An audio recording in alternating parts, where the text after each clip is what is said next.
情況差啲，我可能坐15至20分鐘，我已經有鼻痛嘅感覺㗎啦。本身係諗住解決呢個坐骨神經痛嘅問題嘅，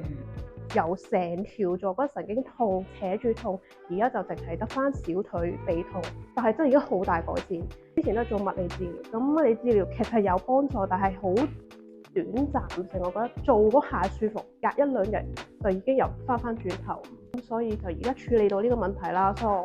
我好開心嘅。喺啲會所嗰度坐 reception 長期都要可能對住電腦啦，坐喺度。後來又發現原來我個圓肩問題都少少嚴重啦，問題浮現出嚟越嚟越嚴重啦，係痛到一個點呢個位置，係啊，刺痛係辛苦到點咧？係講緊可能影響瞓覺。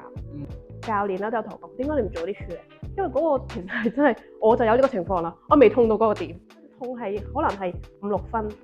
你冇處理佢，到最後你哋等90分先嚟處理嘅時候，你就好痛苦啦。身形上係傷咗啦，體重係減咗啦，效果啦，自己做係冇乜效果啦。諗下喎，你行啊坐啊都唔會痛嘅時候，當你真係又痛啦，可能又唔夠力去做嘅時候，你簡單啲，你開心啲想去個旅行，到時你可能都去唔到噶咯喎。